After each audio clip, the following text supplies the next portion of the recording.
নমস্কাৰ বন্ধু বান্ধৱীসকল, আপোনালোকে স্ক্ৰীনত নিশ্চয় দেখিছে গুৱাহাটী হাইকোৰ্টত ৰেজিষ্টাৰ হৈ থকা এটি গোচৰ। এই গোচৰটো হৈছে ষ্টেট পুল সংক্ৰান্তীয়, যিটো 12 তাৰিখে এটা অৰ্ডাৰ আহিছিল আৰু বৰ্তমান সময়ত যথেষ্ট চৰ্চাত আছে।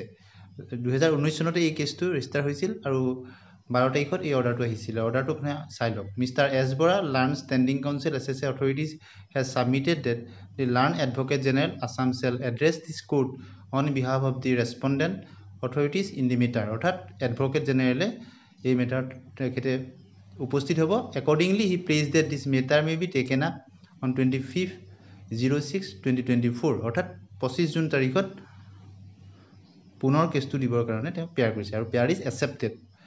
পেয়াৰটো গ্ৰহণ কৰা হৈছে। পুনৰ কেছটো registry shall list this matter on 25 June 2024।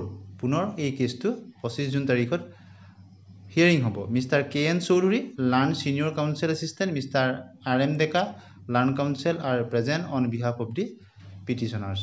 কোন কোন পিটিশ্যনাৰ্ছৰ হৈ আছিলে আপোনালোকে গম পালে।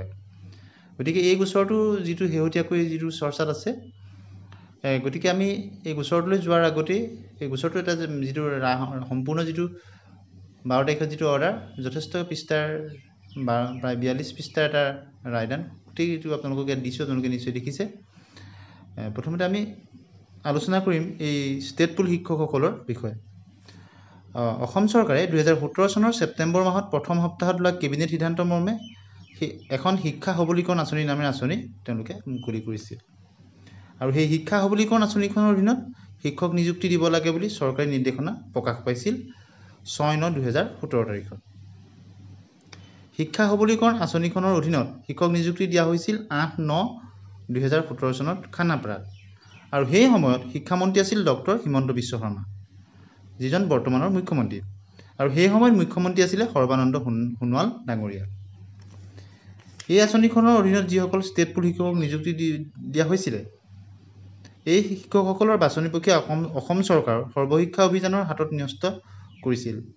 3/9/2017 তাৰিখত সৰ্বশিক্ষাৰ অধীনত নিযুক্তি দিয়া শিক্ষকসকলৰ পৰা বাদ পৰি যোৱা আবেদন কৰা প্ৰাৰ্থীসকলক শিক্ষা সবলীকৰণ আঁচনিখনৰ অধীনত নিযুক্তিৰ বাবে বাছনি কৰিছিল।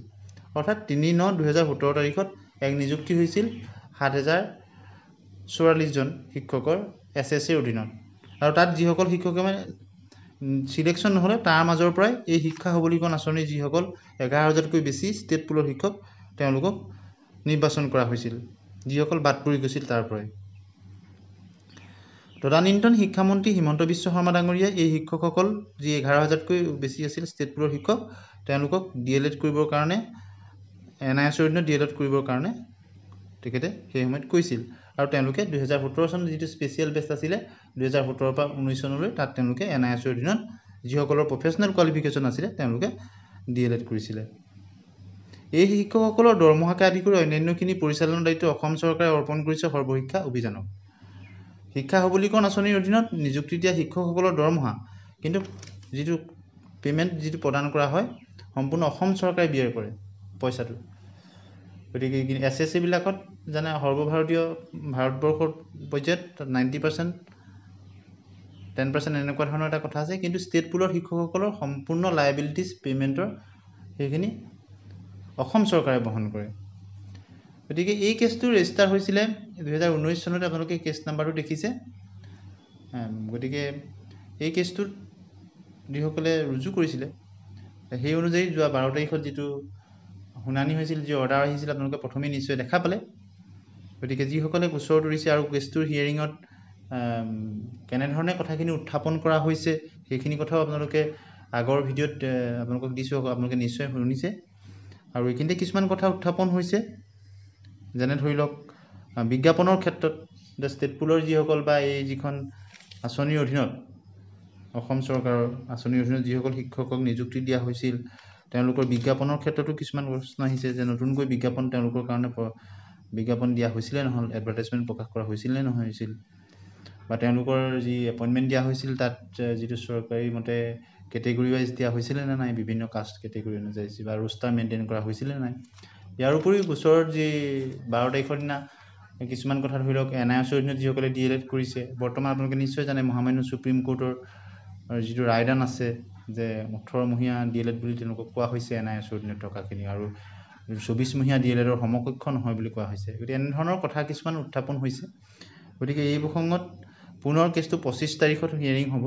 অসম চৰকাৰৰ মহাধিবক্তা তেখেতে কেছটো সেইদিনাখনি তেখেত উপস্থিত থাকিব আদালতত অসম চৰকাৰ হৈ। তেখেতে সকলোখিনি কথা কেনেদৰে কোৰ্টত উপস্থাপন কৰে আৰু আদালতৰ কথা। গতিকে সেই 25 তাৰিখৰ হিয়াৰিঙত কি ফলাফল আহে, গতিকে সকলোখিনি কথা চাই 25 তাৰিখে আকৌ নতুন কিবা অৰ্ডাৰ ওলায় নেকি, গতিকে সকলোখিনি কথা আপোনালোকক জনাবলৈ চেষ্টা কৰিম। আপোনালোকে শেহতীয়া বা বাতৰিৰ কাৰণে এনেধৰণৰ আমাৰ চেনেলৰ লগত আপোনালোক জড়িত হৈ থাকিব আৰু শেহতীয়া আপডেট পোৱাৰ লগে লগে আপোনালোকক জনাবলৈ চেষ্টা কৰিম। গতিকে আজি মূলতঃ ষ্টেট পুল শিক্ষকসকলৰ নিযুক্তি কেনেদৰে দিয়া হৈছিল আৰু এই শিক্ষকসকলক লৈ যিটো কোৰ্টত মহামান্য উচ্চ ন্যায়ালয়ত যিটো গোচৰ চলি আছে, সেই গোচৰ সম্পৰ্কে আমি কিছু আলোচনা কৰিলোঁ। আপোনালোকে আপোনালোকৰ মতামত কমেণ্ট ছেকশ্যনত ভদ্ৰভাৱে জনাবলৈ নাপাহৰিব আৰু প্ৰথমবাৰৰ কাৰণে যদি ভিডিঅ'টো চাইছে চেনেলটো ছাবস্ক্ৰাইব কৰি দিব। ভাল